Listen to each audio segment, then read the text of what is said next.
So this is the Aswan Quarry, located in the southernmost part of Egypt. Solid granite, and this quarry has been used for several thousand years. The question is, how many thousands of years? These are the standard techniques used by the dynastic Egyptians for quarrying stone. And this as well. You see, very crude work, but what we're going to see is phenomenal.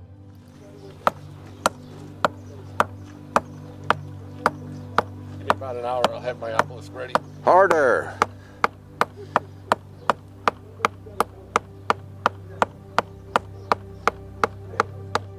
Now honestly, that is how some Egyptologists think that the quarrying was done in the Aswan area.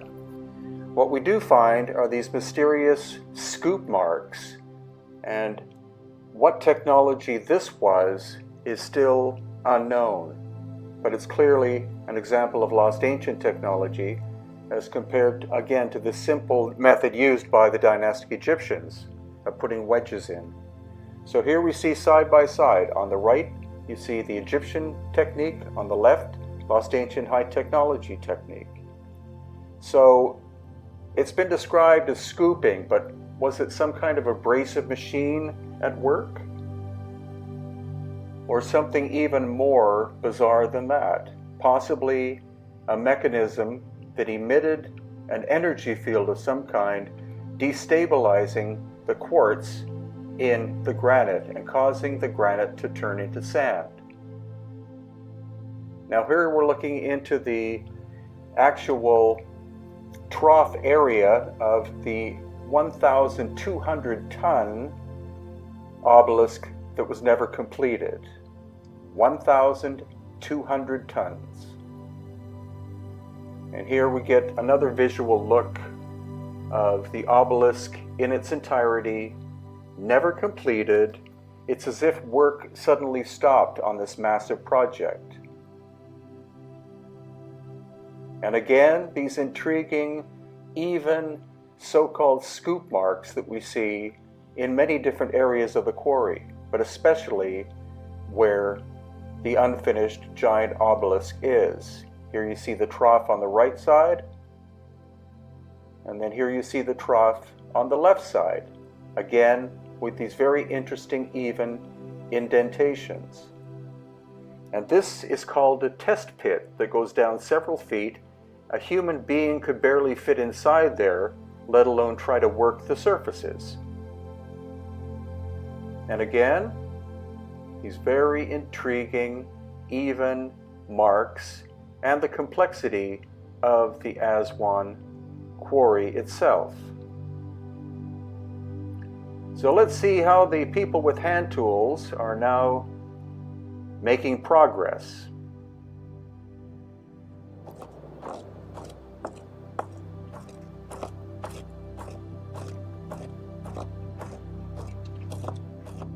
Completely ridiculous to think that that was the technique. This again, you see where wedges were put in by the dynastic Egyptians and even Romans to break stone, and then a smaller obelisk that also was never completed. These intriguing scoop marks. You can see they were working on both sides, the left and right, and they were almost able to release the stone from the quarry. But something happened in Aswan that stopped the work, and the question is, what was it? Let's again see how the people using hand tools are making out. There's nothing else here. Thank you, lady.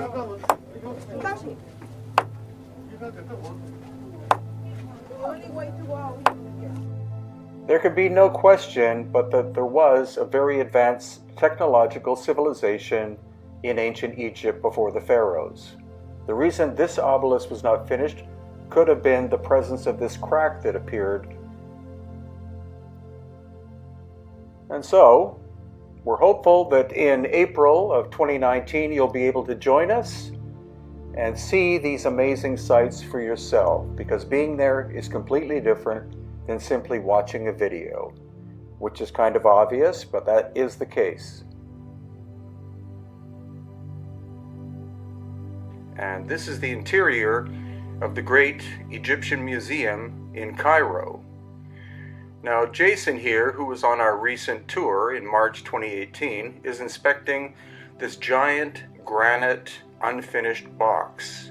And what's amazing about this is we'll see obvious signs of lost ancient high technology, like that saw mark you see in the center of the video.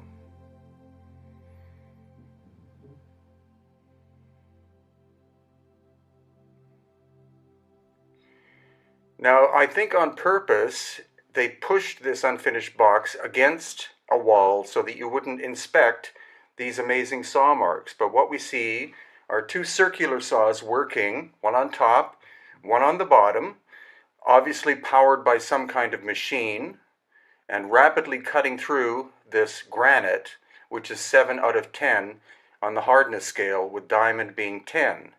You can see that the top saw started to veer off course, cutting into the main part of the block, and then it wound up snapping half of the lid off. The lid was going to be from the same piece of stone, from the bottom to be placed on the top.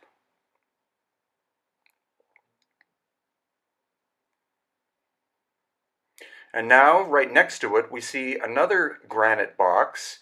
And this is a different type of saw working, almost like a bandsaw. Again, clearly working at high speed, and in terms of modern technology, that would require diamonds, a diamond-encrusted blade.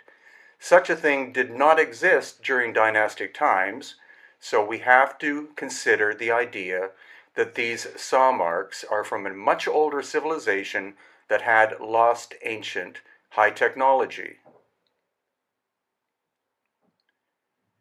Here again, the multiple saw marks.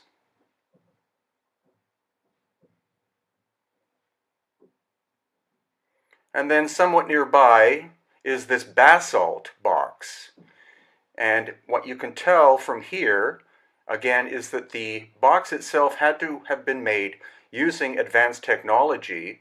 And this object was found by the dynastic Egyptians, and then they simply carved these shallow vertical lines into the surface, probably with relatively crude tools, possibly Bronze Age, maybe even iron, but the lightness of the lines means that they were done more recently than the shaping of the box itself. So for the moment, that's it for the first floor of the museum, and now we're going upstairs to visit the second floor. And what we first encounter are a number of wooden sarcophagi. But as we go to explore these sarcophagi, we encounter one of the most enigmatic of all objects in the museum. Aside from this 10-foot long wooden sarcophagus, of which there are at least two, were there people actually that tall who fit in these sarcophagi? But what we encounter is the amazing so-called schist disc, and we'll go more into detail with that after we observe another one or two of the massive sarcophagi made out of wood from the dynastic period. Here are normal size ones, between 5 feet and 6 feet tall. And then this huge one, which is 10 to 12 feet tall. Is it simply a symbolic sarcophagus?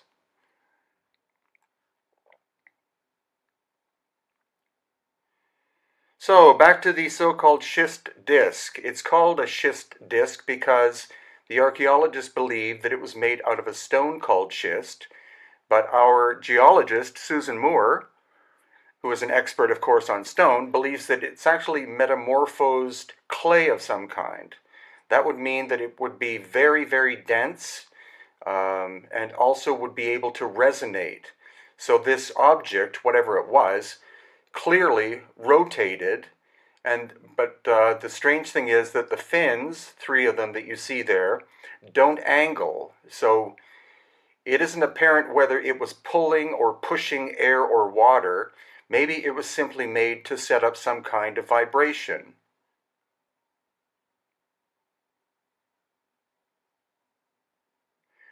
So when we look at the profile here, unfortunately it was found broken and very badly repaired. But again, you can see it's a very complex piece of work. And it was found along in a cache with 30,000 to 40,000 turned very hard stone bowls and plates that could only have been made using lathes of some kind. And even the labels on these objects state that they're likely from the pre-dynastic or archaic period.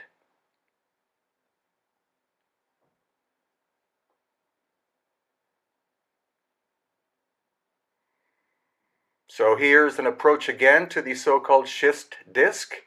They put it here so that the sun shines on it, I think on purpose, so that it's very difficult to properly photograph. The fact that it's even still on display is quite amazing because it's very much an anomalous object which does not fit into either the time frame or the technology of the dynastic Egyptians.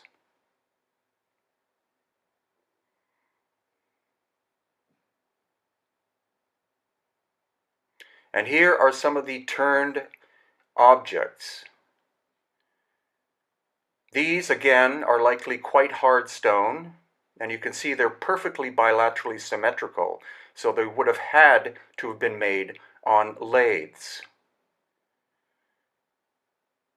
Since the archaeologists are stating that these are from the archaic period, that means that they were constructed prior to the invention of the potter's wheel. And a lathe is a far more complex machine than a potter's wheel. These could have been partially made on a lathe and then partially hand done because of the strange spouts that project off. But this fascinating object that has 5 lobes, again, appears to have been made at least partially on some kind of ancient lathe device.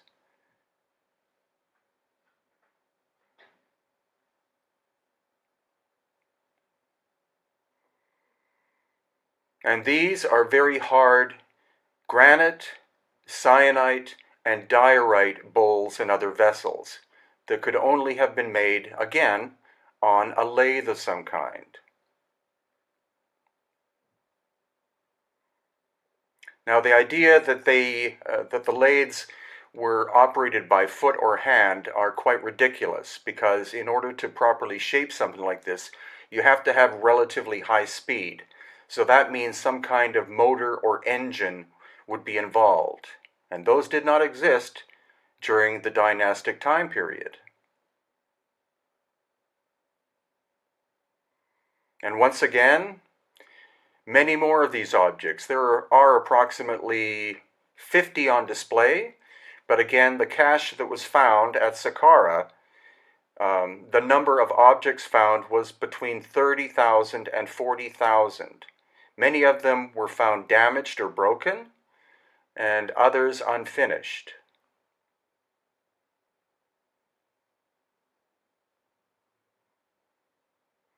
And here are some pottery vessels. These are from the dynastic time period. So it's very interesting that the ones that were turned on the lathe are even listed as being pre-dynastic, and yet these relatively crude pottery ones are from the later dynastic period. So what it's telling us, including this fascinating object here, is that the history of Egypt is far older and far more complex than most academics will state. And that's why these objects sitting in plain sight are fascinating and show us that it's very possible that there was a high-tech civilization existing 12,000 plus years ago in Egypt, and that these objects were inherited by the later dynastic people. What was this object? It looks like a flange of some kind. And note again that pieces are broken off. This damage appears to have happened in the very deep past because a high percentage of these objects are broken, and they were supposedly found in a massive pile all together in an underground space. These are boomerangs that are on display. Is it possible that the dynastic Egyptians invented the boomerang, or could these objects have in fact come from Australia, where the more famous history of boomerangs we know of?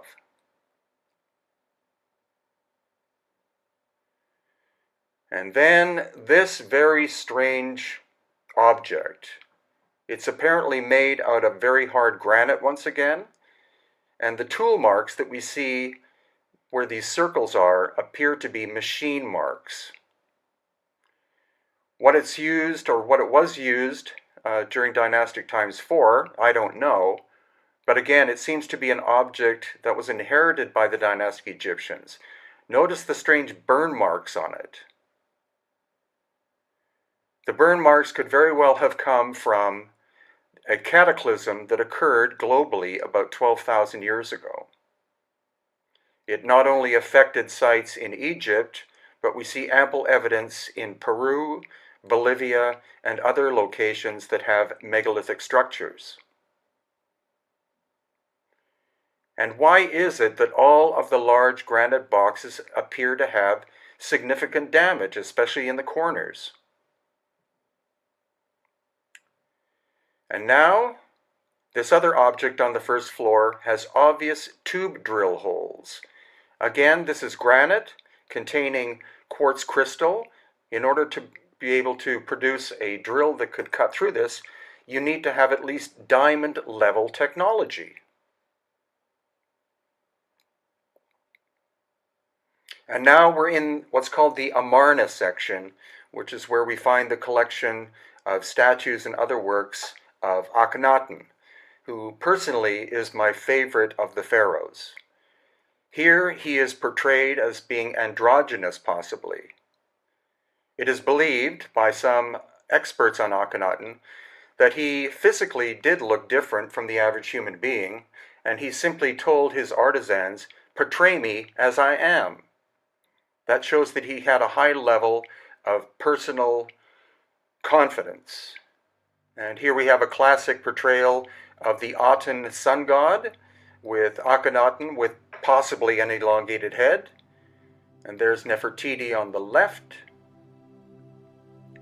And here we have the famous busts of his daughters, including Meritaten, who obviously is shown with an elongated head. And here, another view. It's amazing that only about a year ago we were allowed to start taking photographs and filming inside this museum. Before that, it was illegal. But that's what's happening in Egypt. So please consider joining us in April 2019. So we're starting at the Temple of Hathor in Dendera, which is reasonably close to Luxor. And this is a dynastic construction. You can see the massive size of these columns. There are actually probably too many than are what are required. But the major fascinating thing here are what are called the Dendera light bulbs. Now, whether they actually are light bulbs or not is very much up in the air. You can decide for yourself. But they're located in a very small underground chamber, which takes special access to get into. And this is what they look like. There are actually, I believe, 8 of them. You can see they kind of look like a light bulb, but other people say that there's something else. Another term used is a Crookes tube, which is a very simple light instrument. And here's a little video showing you the detail. The lighting in here is quite terrible, but it's a secret little chamber, very narrow access, and these are very curious sculptures. Then outside we see what are called keystone cuts, and there are hundreds of them here. It's likely that there were originally either bronze or wooden clamps to hold these sandstone blocks together. Probably wood, because that would take a lot of bronze. And now we're in the Valley of the Kings, and these are phenomenal shaft systems that of course were used as tombs, but it's highly unlikely that the pharaonic people or the dynastic people constructed them, because they're hundreds of feet long. Here's a diagram of the burial place of Seti I, and you see the hundreds of feet that these go on in the bedrock in the Valley of the Kings. There's no way that this could have been done with hand tools. They're way too long. So you can see this is actually quite close to the entrance going back out. And as I walk further back, these things are perfectly bilaterally symmetrical and just phenomenal. And this is the nature of the stone of the area, so you can see that it naturally fractures. So the idea that these were cut out with hand tools is quite ridiculous. They were probably done using some kind of high technology long before the dynastic times. Now we're at the Ramesseum. This is what remains of a 1,000-ton granite statue. And this is the base that weighs 500 tons. Now the quarry for this is hundreds of kilometers away. And what's most curious are the weathering patterns on the granite, because this is not the way that granite naturally weathers. The surfaces are peeling off, and here you see all these crack marks. It's likely that this was a site hit by an ancient cataclysm 12,000 years ago.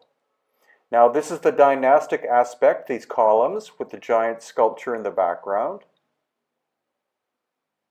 And this is one of the artifacts that I also believe was hit by this cataclysmic episode that was probably solar plasma from the sun. Here you can see that the crystal structure has expanded and the sculpture is basically falling apart. This is not simple vandalism. And here again you see the crystal structure has expanded. Geologists have told me this would be the result of very fast, very high heat, thousands of degrees Celsius. And this once was a granite stone too, but you see it's basically the surface is falling apart. And here again, the surface is sloughing off. And all the scorch marks, the discoloration, indicative of high heat. And the greatest example are the colossi of Memnon, especially this one on the left. The front surfaces are far more damaged than the sides or the back, so it appears that the solar pulse or plasma struck it from the east at sunrise. You see here the sides are not as badly damaged. Part of the arm has been ripped off of it. And you also notice the scorching marks of the heat. And again, the sides are relatively intact. And here's a short video of the magnificent colossi. They weigh 720 tons each. The one on the left is a single block of stone. The one on the right was actually badly repaired during Roman times. And as we start to walk around to the side of the sculpture, again, you see the front here, extremely badly damaged. That could not have been done simply with somebody trying to vandalize it. So this is a scale model of what Luxor originally looked like. I believe it had 11 obelisks originally. And here again we see the overall layout of dynastic Karnak. It's one of the largest archaeological sites in Egypt and in fact the world. And this is the dynastic aspect, as in sandstone column construction. What we're going to focus on though is the pre-dynastic, much more ancient works in harder stones. So there appears to have been a cataclysmic event that happened at Karnak and other locations about 12,000 years ago.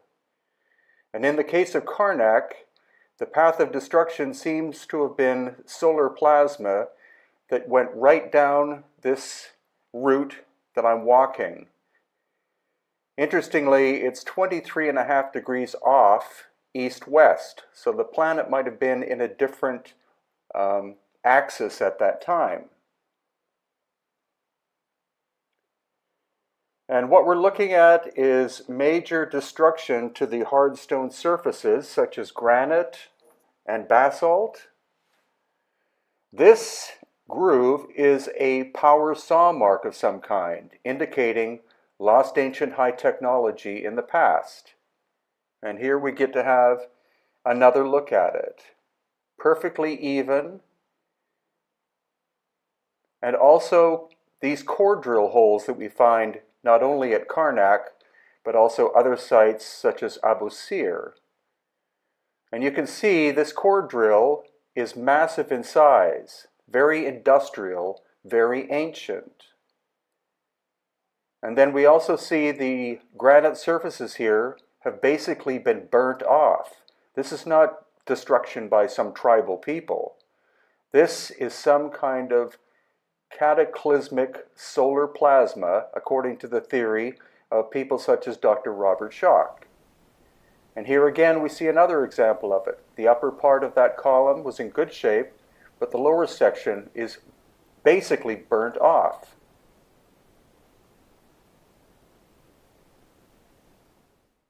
And here again you see the interior of what's called the Holy of Holies, and it too shows scorching, and the stone is basically peeling off the surface. Now in another location we have this incredible object made of calcite. It originally was one piece of stone.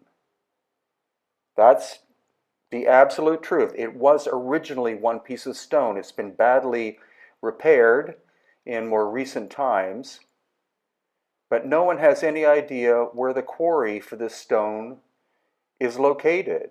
It's likely not even from Egypt. And here we see the interior. Again, it's been heavily repaired, but originally it was one block of stone, which is incredible. And here you see the detail of the outside surfaces, and the fact that the corners, at least on the inside, are not sharp angles. They're actually curved. So some theories are that this was a resonant structure of some kind, and the reason for the curved surfaces in the corners was to allow sound or other vibration to move through the structure freely. Then as we move back into the core area, again we see ancient stone blocks with the surfaces basically burnt off. And this has been attested to by geologist Susan Moore, who will be speaking to you in this video shortly. But again, along this axis path, 23.5 degrees off of east-west, the surfaces are hugely damaged, such as here, once again. And it's only in this direct area that this damage has occurred.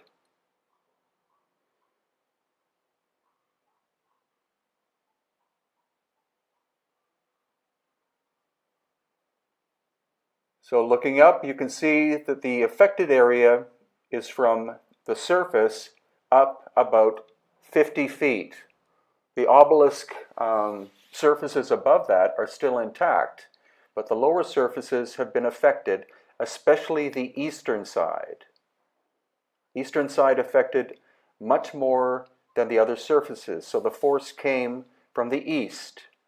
And again, more of the amazing ancient core drill holes. Many different theories as to why they were done, why they were made, but they are at least as good, if not better, than 21st century technology. So again, we see another surface from the bottom up, badly eroded from some kind of heat. Upper area is not affected.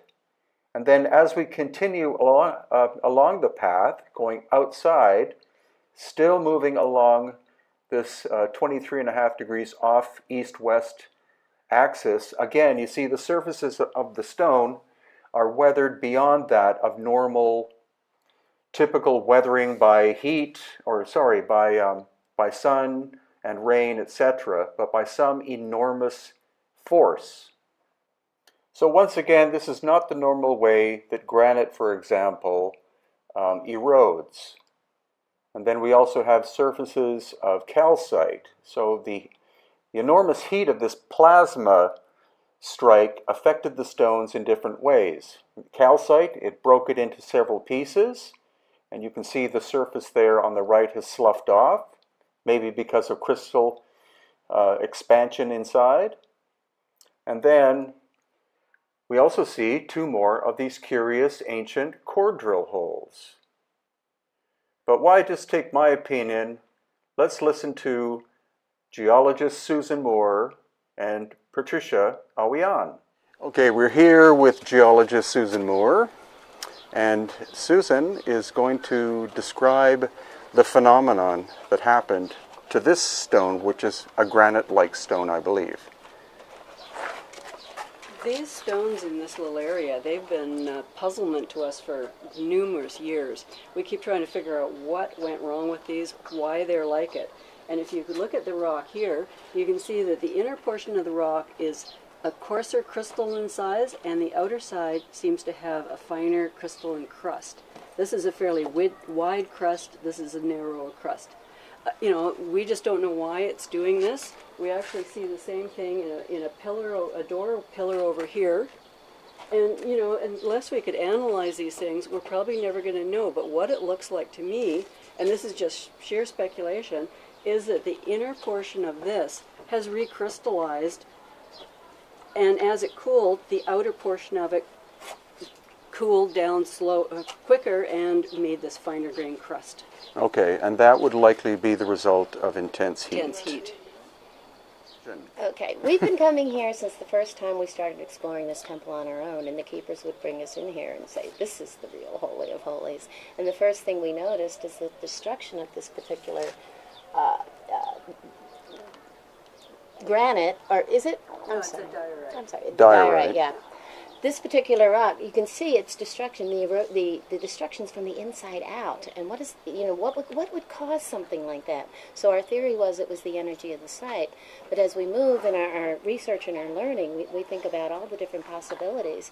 Yes, maybe the energy, that they're harnessing a magnetic current here, but is there another event from above that connects and hits this is attracted to this magnetic energy that causes this explosion? And as Susan would just explain, could create something like this that we can't create today with our own technology. Now here we are on the Giza Plateau in Egypt, of course. And there you see the Great Pyramids in the background. That's what's called the second pyramid. Where we're going today is what is called the Osiris Shaft. And this has not been opened for decades, if not hundreds of years, to the general public, but thanks to the new Minister of Supreme Antiquities, it's open if you want to literally rent the space for 2 hours. Now, it's not open to the general public. It requires a special permission and fee, and that special permission or fee costs between $2,000 and $3,000 for a 2-hour period, but we decided to do that for our guests, and we will do this every year on our tour from now on. So this is our group lining up. The door has been unlocked, and so gradually we're going to start moving in. So this is the uppermost level, which is in the bedrock itself. And here comes Jason, who was in our group in March 2018, clearly thrilled at what he saw. And now we move in. Again, this is the surface level, which is in the bedrock itself. And now we look down to the second level. Now, I'm not going to tell you immediately how many levels there are. This is all part of the incredible experience of this space that has only been open since, I believe, November 2017. Now this is down in the second level. You can see it's quite small. Nothing too incredible to look at in this space except the fact that, again, it's cut in the bedrock. And this is giving you a view from the second level with the ladder up to where we first enter.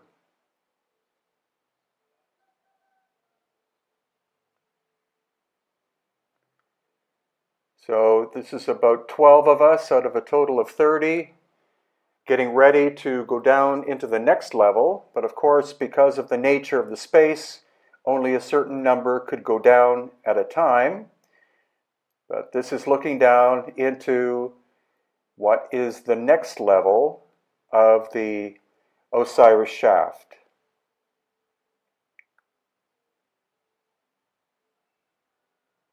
Again, cut into the bedrock. This could not have been done with hand tools during the dynastic period, with bronze chisels, etc. So now we're down in the next level and looking up to the level above, which was the small room.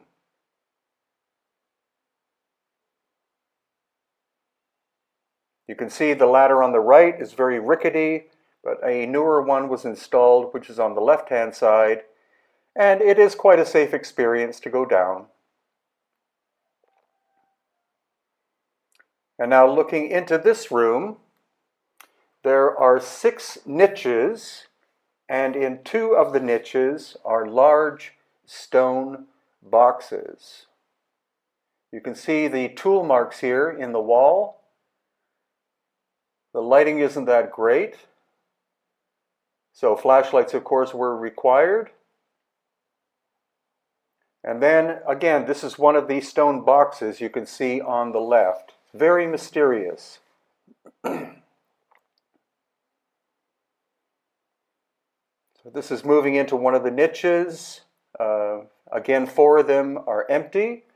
What has happened to the actual boxes, excuse me, if they were even in there, is unknown. But now we're going to focus on this, which is one of the boxes that has this very mysterious goo-like organic material on the surface and also inside. Next time we go in, I would like to actually take a sample in order to find out what that material is. It doesn't appear to simply be fire or smoke, because there's very little smoke on the ceiling. It seems as though something happened to whatever or whoever was inside the box, like an explosion of some kind. And then this is the other box, which is more roughly shaped, and inside, mysterious, massive damage, again, as if the interior of the box exploded. Very strange. This isn't simply tomb robbers going in and trying to extract material from the interior. There's some kind of chemical process went in here which is very weird. So again, looking up the ceiling, there are bits of splat, but not what I would call smoke or carbon material from a flame. Some other kind of strange phenomenon occurred here. And this box, supposedly the material is not granite, it's not basalt, it's not cyanite, it's not diorite. It's a stone that is not found in Egypt. So weighing in at a minimum of 30 tons, where did this stone come from? How was it shaped? And how was it brought down the shaft system into this niche? Here again you can see the tool marks, very similar, almost scraping like tool marks. And then we're looking down into what will be the actual bottom level of the Osiris shaft. This is Yusuf Awiyan, who was one of our guides. The water that he's in is crystal clear, and he's standing on top of another giant box that's submerged underwater. So we are presently 200 feet minimum underground in the Osiris shaft. And there is underground water, of course, at Giza, but this water is crystal clear. So where exactly did it come from? And was it intended that this water be in there and be part of whatever process this structure originally performed? Because they call it a symbolic tomb, which is a really cheap way of saying we don't understand what this was made for, who made it, and when it was made. It's clearly megalithic, and thus it's likely at least 12,000 years old and was found by the dynastic Egyptians.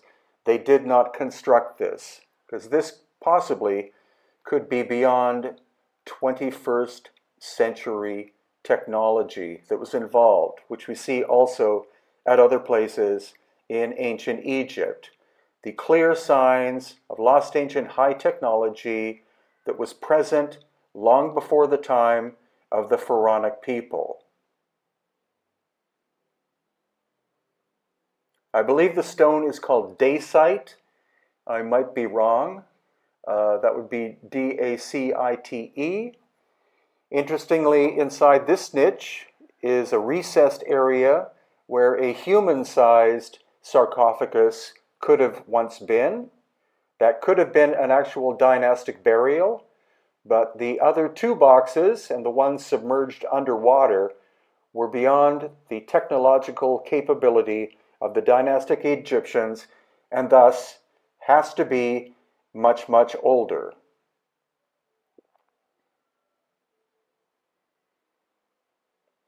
So as far as I know, only a handful of groups have been in the Osiris shaft since its opening in November of 2017.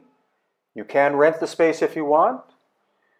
Minimum cost is $2,000 US, but that is what we do on each of our yearly tours, usually in March or April. We do very special things for our guests. We get access to other places which are very, very difficult for the common traveler or tourist to get to see, but that's why we like to believe that our tours are very special. And that's why there is a definite focus, not so much on the dynastic people, though that is covered, but more on lost ancient high technology and trying to unravel who did this work, when this work was done, why it was done. And of course, you can learn more about this under tours on my website at hiddenincatours.com. So we did have a full 2 hours. Here's Yusuf climbing back out of the water again. And this was an amazing adventure because for many, many years I wanted to go inside this Osiris shaft, but of course it was always padlocked, and even requests with the authorities were met with deaf ears. They refused to even think about the idea of allowing anybody in there. But the new Antiquities Minister is very progressive. He understands that opening up more of these sacred ancient spaces brings more tourism, but what it also does is it allows us, the researchers, to try to unravel the secrets of ancient places, such as here on the Giza Plateau, as well as the other sites all the way from Tanis, which is in the Nile Delta area in the north, south to Aswan, where we find amazing things such as the unfinished 1,200-ton obelisk in the quarry at Aswan. So I hope you've enjoyed this adventure. We will definitely be going back to the Osiris shaft in April of 2019 on our very special tour, limited to 42 participants. This is the famous step period of Djoser or Zoser, and this is likely the first time that the dynastic Egyptians tried to build a large pyramid. But what do you make of this shaft cut into the solid bedrock? It's one of many in this location at Saqqara, and it's likely a pre-dynastic construction made by the master builders, because we also find these on the area of Giza, as in where the Great Pyramids are located. So I'm not interested in the dynastic period, though it's a splendid history of ancient Egypt. What I'm looking for are examples of lost ancient high technology and catastrophic damage. So what we're seeing here are very hard stone surfaces that appear not to have been necessarily vandalized, but more likely were victims of a massive cataclysm of some kind. Now, some of these surfaces, you can see the weathering is very strange. It's like the stones were hit with a very high heat, not simple vandalism, though of course the structures would have been utilized as quarries during the dynastic times and also well into the Roman times. But what has happened to this little pyramid? It's not simply people taking hammers and trying to break it up. It looks like it has been struck by high heat. And we'll see many other examples of this that tend to support Dr. Robert Schoch's theory that plasma was ejected from the sun and struck certain parts of the earth about 12,000 years ago. So when you look at the top layer of the soil, see it's orangey brownish looking. That's what happens to limestone when it's hit with very high heat. And here is another example. The top surface is there. And again, how was this little pyramid, which was immaculately constructed, how was it damaged so heavily like this? Again, my theory, and when we look at these burn marks that you see on the surface of the limestone, was that this pyramid and others were hit by solar plasma 12,000 years ago. And then later, they were found by the dynastic Egyptians somewhere around 5,000 years ago.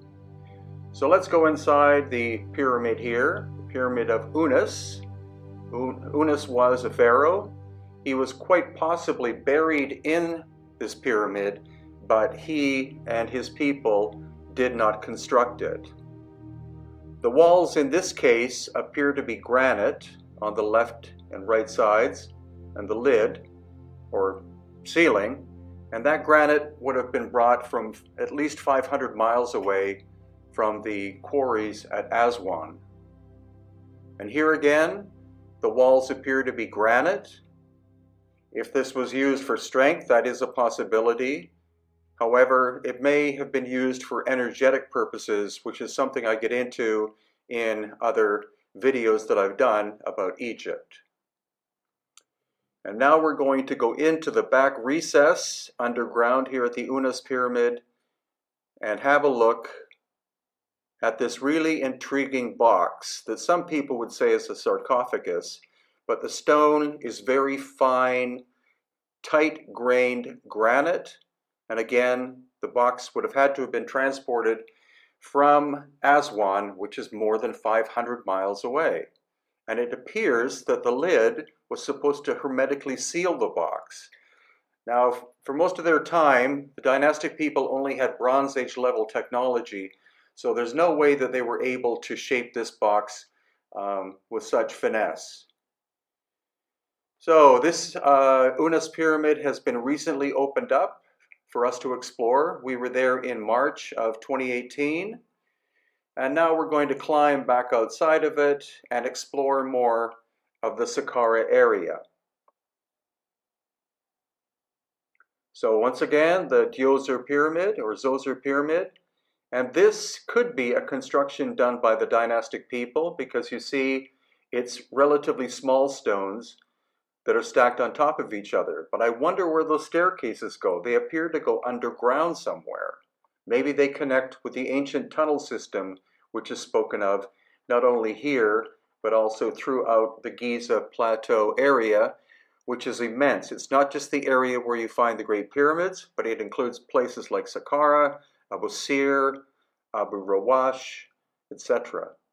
And now we look down, you see the top level is dynastic, but below that cut into the bedrock. So again, the bedrock cutting is probably a pre-dynastic work.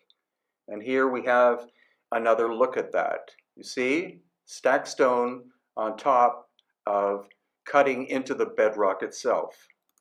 Now, here we are at one of my favorite places at Saqqara, and this is called the Serapeum. Again, notice that the upper layer appears to be burnt or scorched by heat. And as we walk into the Serapeum, this is one of the most spectacular places by far in all of ancient Egypt because of the mysterious boxes we're going to look at. The site was discovered by the archaeologist Mariette, I believe in the 19th century, and had been relatively unknown for a long period before that. It is literally underground. The dynastic people probably found it, but the constructions you're going to see could not have been done by the dynastic people. The first thing is, if the lights weren't on, this place would be pitch black. And so how could they possibly have quarried out this huge tunnel system that goes through it? There's no appearance of any soot or anything like that on the ceiling. And so the construction of this tunnel system, which appears to have been repaired, as you can see on the left, in different periods of time, the lighting must have been artificial in some way. And though that sounds hard to believe, you will believe it when you see what these boxes look like.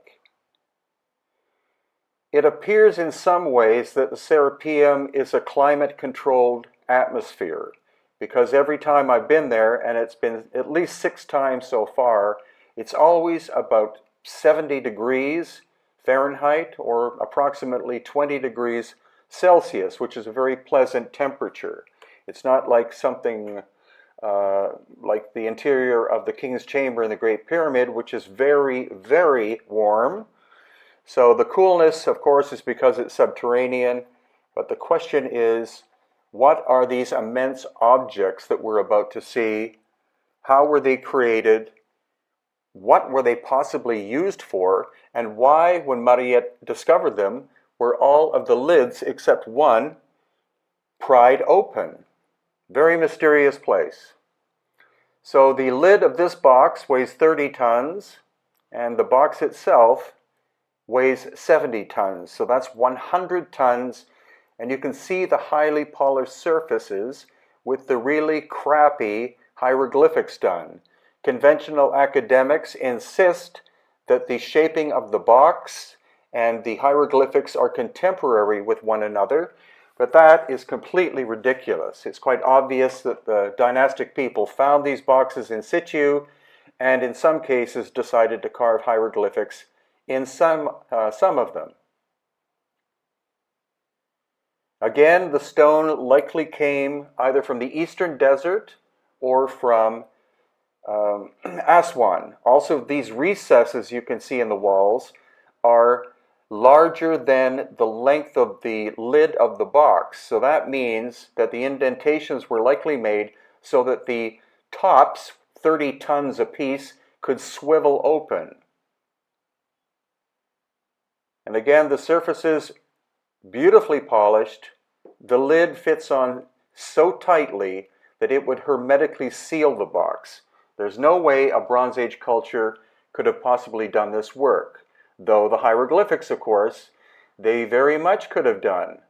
They are very crude, and because of the granular nature of the granite with the quartz content, that's why the lines are not straight. And why are these indentation areas polished as well? It's very odd that the original builders didn't make them perfectly flat surfaces. If this was a resonant box of some kind for high technology or some other function, it could be that the indentations were for final tuning of the box, because the acoustics inside are absolutely astonishing, and the box loves the sound of the tone Om. So again, the hieroglyphics are so crude, whoever the artisan was, he could not even, or she, could not even make a straight line because of the granular nature and the content of very hard quartz, which is in the material itself. But the high polish of the surfaces is quite amazing. You would likely need to have something like diamond dust or powder to be able to produce a polished surface like that. And then as we turn, we're going to explore the fact that there are more than 20 of these massive boxes in situ in the Serapeum at Saqqara. Now, not only are they in the niches, but you can notice they're about 5 feet down into the niche. So the box would have to have been moved through the corridor, turned around a corner, and be gently placed downwards by about 6 feet or 2 meters into the niche itself. And again, intriguing that the interior walls are wider so that the top of the box could swivel freely.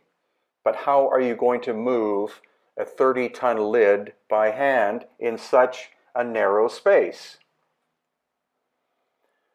So we continue walking through the tunnel labyrinth system here at the Serapeum, and this little hallway connects up with the second long tunnel. It does not have niches in it, but it seems to be the way that the stone boxes were transported into the other tunnel system. And what we're going to see here is very much telltale as to what was going on in ancient Egypt before the time of the dynastic people. What we're coming up to is one of the giant boxes without the lid, and the surface is relatively rough. So it was shaped likely before it was brought into the tunnel system of the Serapeum. And this is like it's locked in time. Something happened at the Serapeum, stopping all work.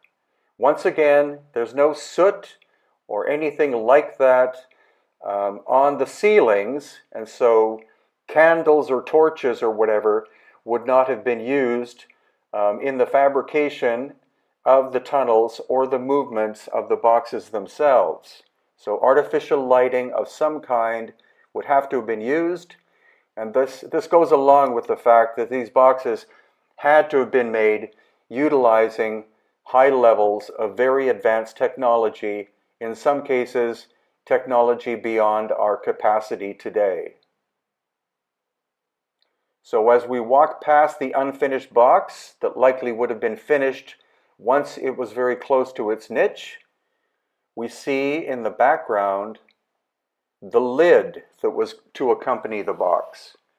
So it's very likely, and it's telling us, that the box would have been moved first, then the lid second. The box would have probably then been put into its niche, then the lid, 30 tons, put on top of the box.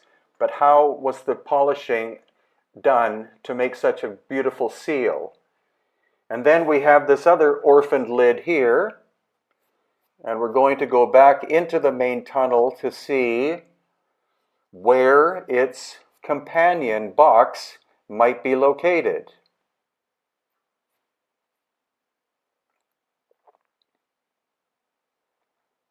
So again, this is the main tunnel, and here you can see the flashlights glinting off a smaller box, but very finely crafted, with some crude hieroglyphics put on later.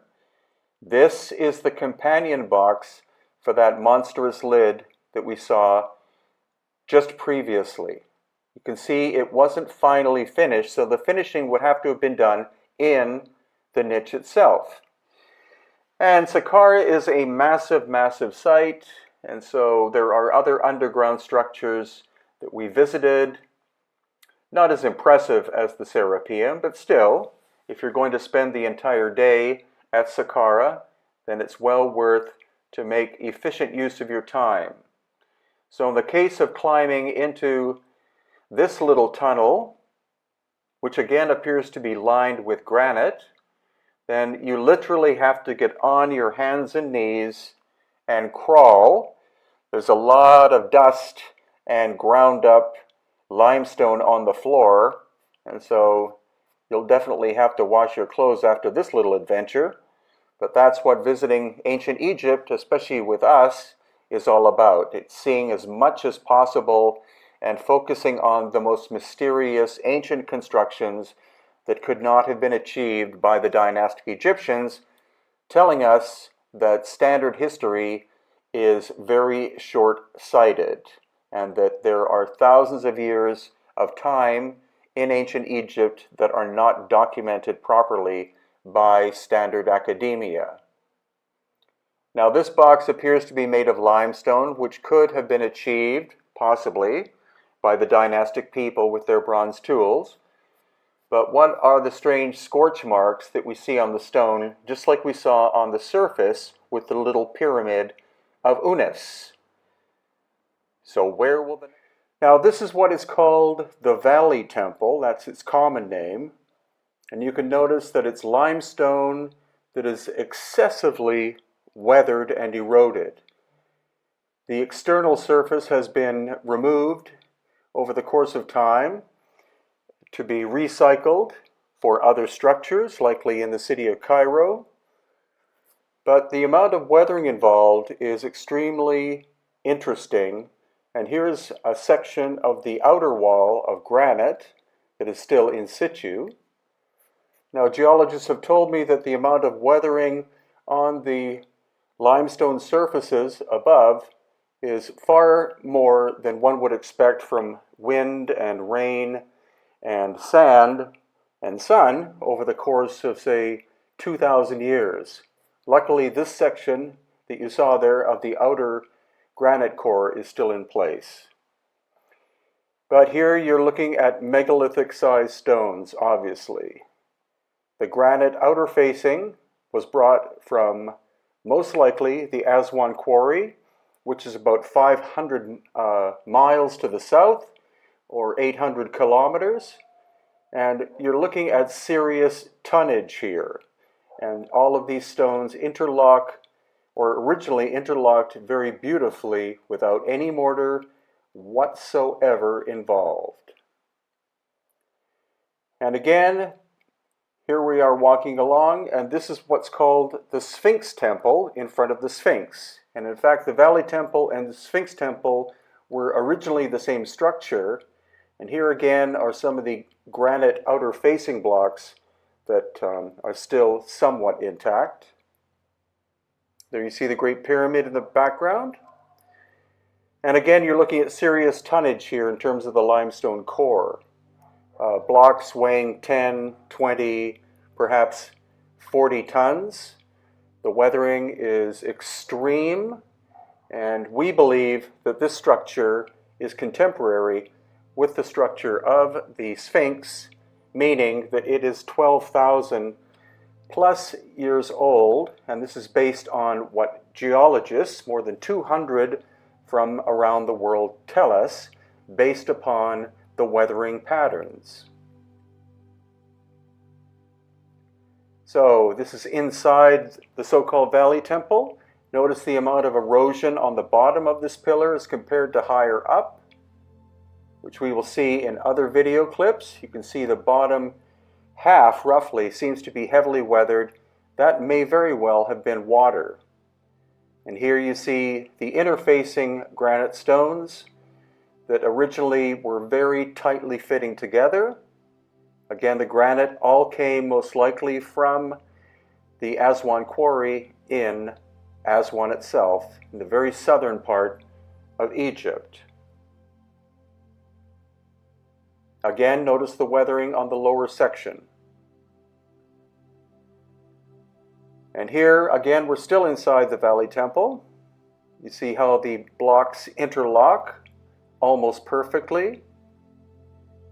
There was no mortar originally, but they've done repair work, and so they've done some filling in recent times. And this is the passageway that takes us up higher onto the Giza Plateau. Again, megalithic-sized blocks of granite.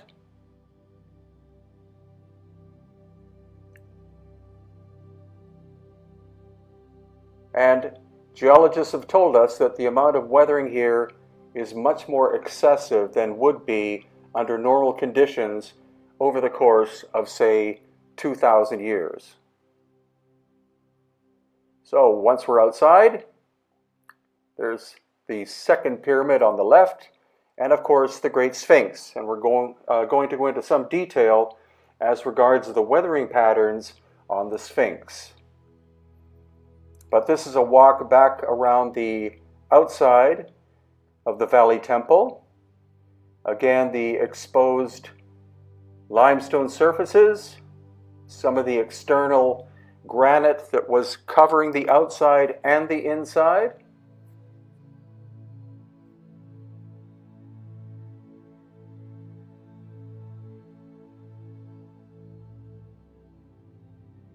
And another glimpse inside the niche of the Valley Temple so that we can see the scale of the granite blocks. There you see a repair that could have been done maybe in dynastic times. The floor is granite, and the walls are again these multi-ton blocks.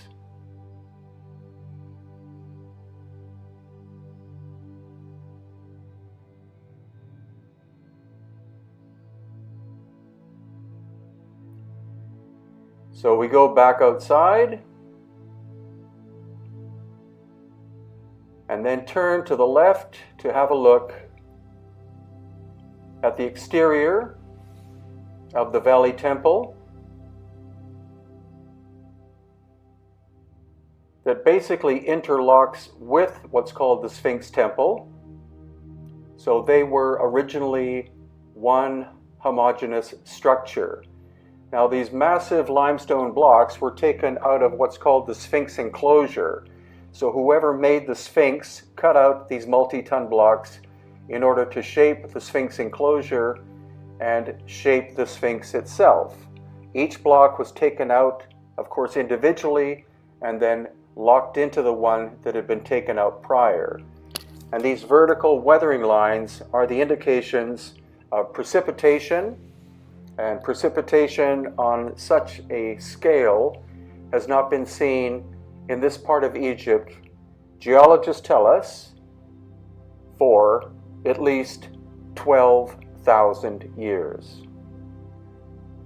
The head, of course, has been recarved during dynastic times, but you see the chest of the Sphinx heavily eroded, and there with the paws we see a lot of reconstruction that likely began during the time of Khufu. Now this shows the difference between the bedrock and here blocks in between the front paws of the Sphinx. And then this wooden walkway which is in between the front paws. And again, a lot of reconstruction has been done to the Sphinx over the course of possibly 4,500 years. You can see relatively modern rebuilding and then much older. And then the bedrock itself.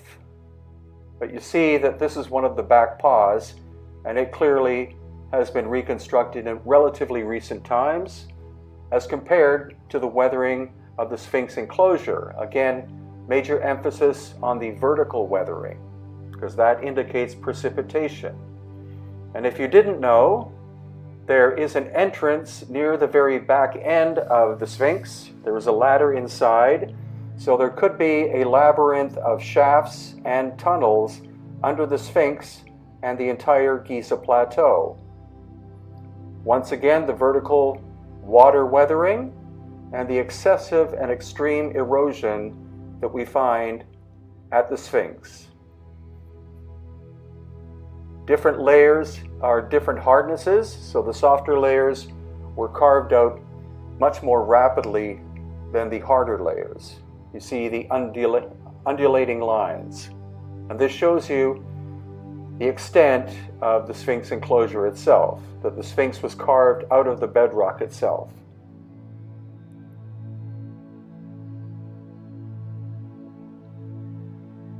And there are the blocks taken from the Sphinx enclosure to build the Sphinx and Valley temples. So once again, on the left, you see that's bedrock. On the right, those are blocks. So the story that there is an entrance to the Sphinx in the front is likely true, because if you look at the rectangular system of boards there, that section can actually be taken out. And so it's believed that the Egyptologists have discovered the underground tunnel and shaft systems that exist under the Sphinx itself, extending likely all the way at least to the Great Pyramid, if not beyond. On the left you saw that bit of repair, and this strange channel, which is really quite rough, but I never noticed this on previous trips. There's a channel that basically goes all the way around the Sphinx. Whether it was done during dynastic times or not is unknown. It's not very sophisticated. But just to emphasize one more time, the vertical weathering was precipitation, and it has not rained much around the Giza Plateau. Climatologists also tell us for at least 10, if not 12,000 plus years, making the Sphinx at least twice as old as the dynastic Egyptians. And there again is the entrance to a shaft with a metal ladder inside. Of course, it's illegal to go in there, but I filmed it so you could see. And more or less finally, once again, the extreme weathering marks on the limestone of the bedrock of the Sphinx enclosure, all of the repair work that's been done over the Sphinx over the course of up to 4,500 years. Some Egyptologists insist that Khufu was the one who constructed the Sphinx, but it's likely he and Khafre were the ones who did repairs. And this shows you again the transition between the bedrock and then these blocks of limestone and the rectangular section, which underneath is believed to be the entrance to the shaft and tunnel systems. Now this strange location is called Tanis, and it's in the Nile Delta in northern Egypt. It takes 3.5 hours to drive from Cairo, and for the last 2 hours we drive through lush vegetation and agricultural farmland. So the question is, why is Tanis seemingly devoid of life, and why is every sculpture and obelisk and pillar, etc., smashed to pieces? This is way beyond the damage of any marauding army or vandalism. This is cataclysmic destruction, and we're going to see lots of evidence of heat scorching on the surfaces of a lot of the stone. Now, most of the stone, which is located at Tanis, such as this, is granite, and it's likely that the granite came from the great quarry at Aswan, and Aswan is 1,000 kilometers to the south. So how was all of this transported? These are small pieces. Again, notice the very strange erosion of the surfaces. And the only piece that seems to have been intact is this quartzite box. The hieroglyphics were likely done by the dynastic Egyptians, but it's clear that the dynastic Egyptians found the site of Tanis in complete destruction, and so they decided to build there and recycle with what they found. Now again, is this erosion natural or normal, or could it be the result of intense blasts of heat? This gives you the visual. Again, you can see that Tanis is more or less devoid of life, except for the odd thorny bush like the one you can see on the right here. And when you walk on the surface, it's not like you're walking in sand or on dirt, but more like flour, as if all of the nutrients was burnt out of the soil itself. And this gives you an idea of the sheer volume of stone found at Tanis. Again, likely from the Aswan granite quarry, 1,000 kilometers to the south. And as you can see, every single stone shows incredible levels of damage. archaeologists tried to put this sculpture together, but it does look like some of the extensions of it, like the arms, were literally blown off. This fits in well with the theory of Dr. Robert Schoch regarding solar plasma striking the Earth 12,000 years ago. And this is another example. You can see that the right-hand side of that statue has been hit with at least 2,000 degrees Celsius of heat.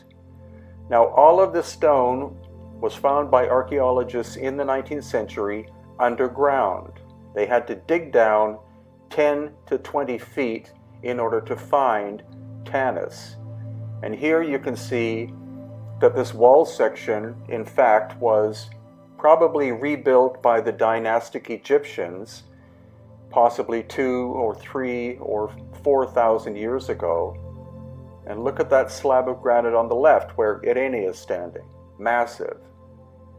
So this area may have been exposed during dynastic times, and they built that wall section. There are also an incredible number of obelisks and sections of obelisks located in Tanis, more than at any other location by far in Egypt. This would not have been a place where obelisks were manufactured because, again, the quarry is 1,000 kilometers away. So they would have been made at Aswan and then transported to different locations around Egypt.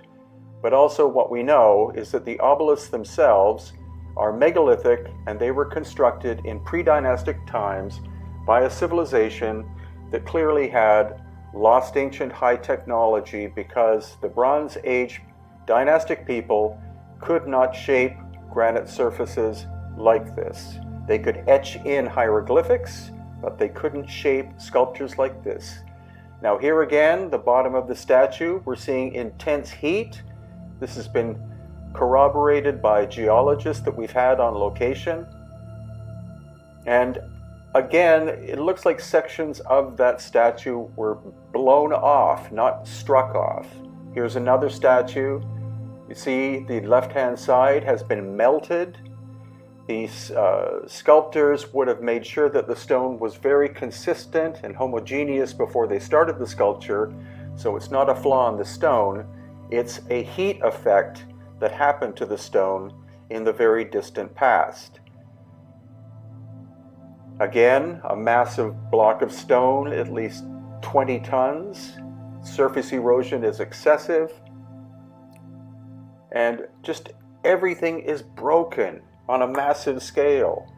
Vandals with hammers could not do this kind of damage. This had to have been done by some sort of natural external force that literally blew Tanis to pieces. And we also see evidence of this at other locations such as Karnak and the Ramesseum and other locations to the south. But it's here. Look, another obelisk section on the left. And the fineness and depth of this carving, again, appears to be machined, not done by hand. So we're looking at the possibility that even hieroglyphics are older than the dynastic Egyptians.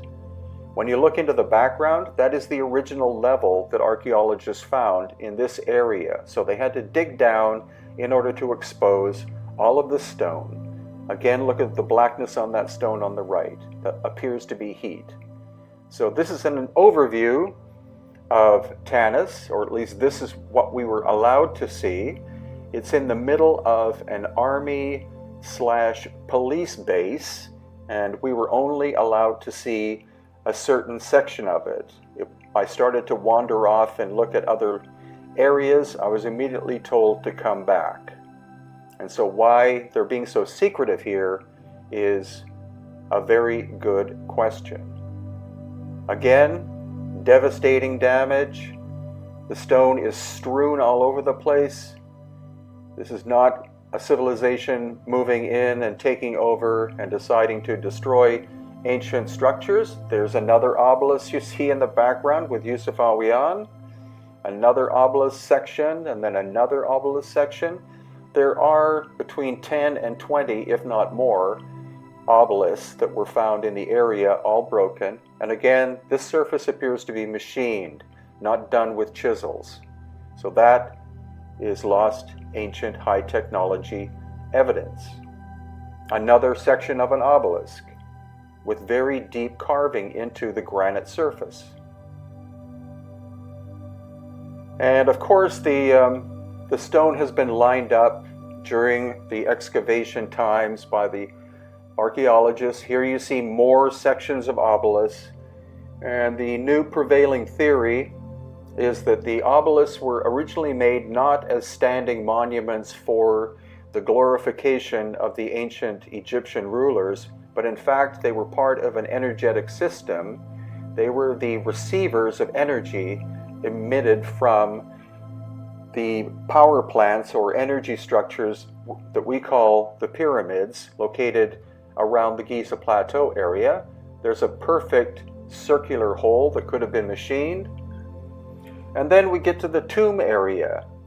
And if you look carefully, you can see that all of this stone was restacked during dynastic times. The giant blocks of granite were likely there originally. Then the dynastic people simply took stone from the area, especially this limestone on the left, and piled it up to create a tomb. Inside this one, we find a granite box. This likely was a sarcophagus. The roughness of the surface shows that it was probably done during dynastic times, because it's not that well done as compared to the finer craftsmanship of the older megalithic work. And then when we look up, we'll see that this top block has hieroglyphics on it. So clearly that was recycled from an older structure. The dynastic Egyptians did not move any material in terms of stone into the area. They simply recycled what they found. And their technical prowess was not much compared to that of the earlier lost ancient high technology civilization. Here again, we see a much larger box, which they would call a sarcophagus, with the top snapped off as if it was hit with an enormous force. And one last wander through the area of Tanis we were allowed to see, which was quite extensive. And again, you can tell this area was probably exposed and opened during dynastic times, and the stone was reconstructed, or the wall was reconstructed by the dynastic people. See the very poor work on the left-hand side. That's an addition during dynastic times. And the simple fact that this whole area here is devoid of life except for a handful of prickly bushes gives us a strong indication that solar plasma struck this area about 12,000 years ago. This is corroborated by Dr. Robert Schoch, who's a geologist, and also accounted in my book, Aftershock. Here again, we see more melted surface on this piece of quartzite. It is like a giant came in and just knocked everything to pieces, but it wasn't a giant, it was a giant force that came from outside of the Earth, plasma ejection from the sun, most likely striking at sunrise around 12,000 years ago. It could have been a series of events, not just one simple one-day event, but it could have taken place over the course of up to 300 years, according to Dr. Robert Schoch, that would have vaporized anything and anyone that was in this area. The soil might have been blown up into the sky and then came down and covered the whole site, because here I am on the original surface level. This is the surface that the archaeologists found, and in order to see the artifacts, you have to climb down, again, between 10 and 20 feet. And these mysterious men in black were with us. There were 4 or 5 of them. Very nice suits, sunglasses, automatic weapon hiding underneath his jacket. They were keeping a very fine eye on our activity, but thankfully we were able to film.